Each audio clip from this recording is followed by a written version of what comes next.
Hello guys, good afternoon guys. Good afternoon sa inyong lahat. At nandito naman tayo guys sa ating next episode ng ating vlog. Mag-unbox po tayo guys, unboxing.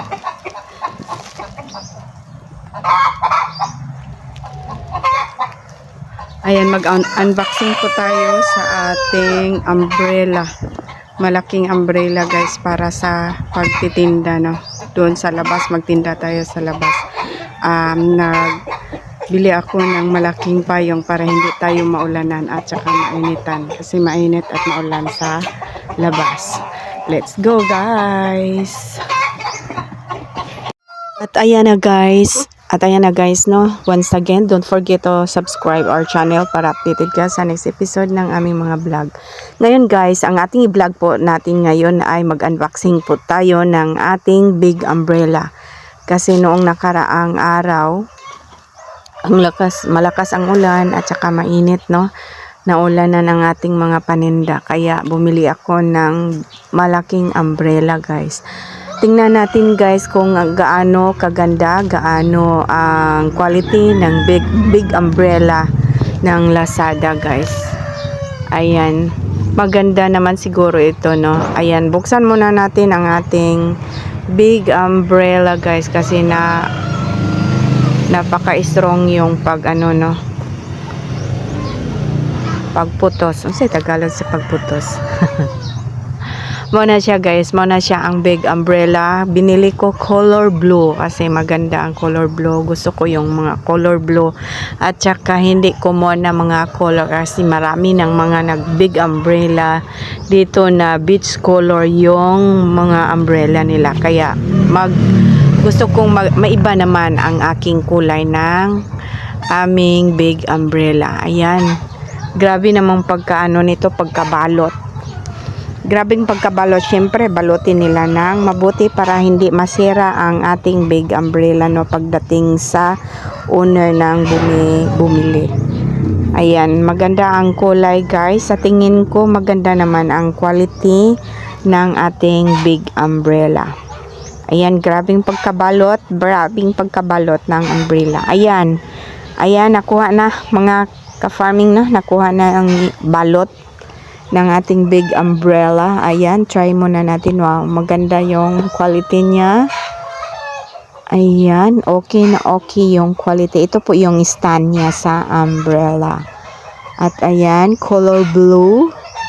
Ayan, maganda ang quality ng ating big umbrella guys. Hindi po siya manipis, makapal yung tela sa umbrella. Ayan. Gusto ko po yung niya, makapal ang umbrella. Maganda ang quality sa umbrella na ito. Ayan, malaking umbrella. May umbrella na tayo guys sa ating pagpaninda sa labas. Para hindi tayo maulanan at mainitan sa ating pagpaninda, no? Sa pagtitinda ng ating siumay at saka takoyaki. Ayan na, mayroon na tayong big umbrella.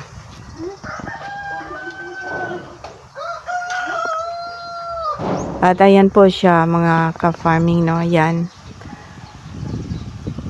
Ayan.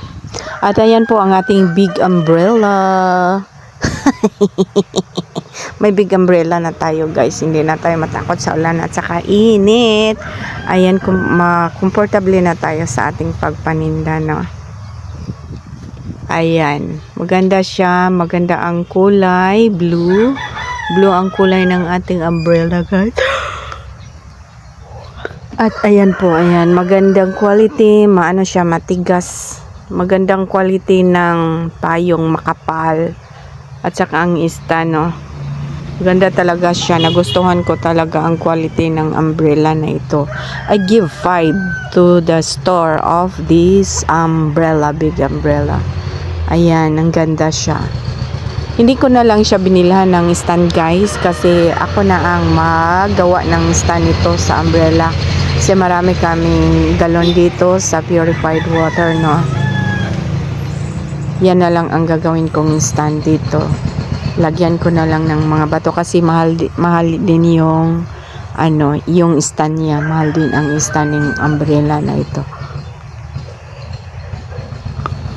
At ayan siya, pwede siya ipataas, pwede din ibaba kasi may adjust siya na pwede ilagay sa taas, pwede din sa baba.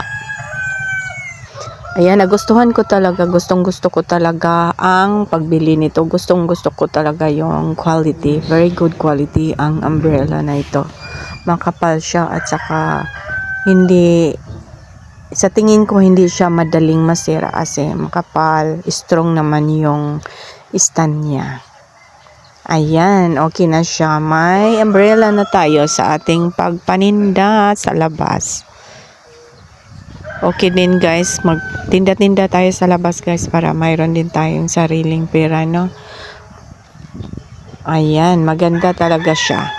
Ayan. Gandang-ganda ang umbrella na ito. At ayan po guys, nilagay ko na siya sa labas, no, dito sa aking mesa. Ayan, maganda talaga siya, oh. Maganda ang plaster, maganda ang kinalagyan niya dyan, oh. Ayan, ternong-terno siya sa mga galon. Ayan guys, ayan, saya ko na talaga, hindi na tayo mainitan, maulanan sa ating pagpaninda ng siomai at takoyaki. Hopefully marami tayong matinda dito guys. Ayan, yan ang view dito sa labas. Yan, thank you so much guys.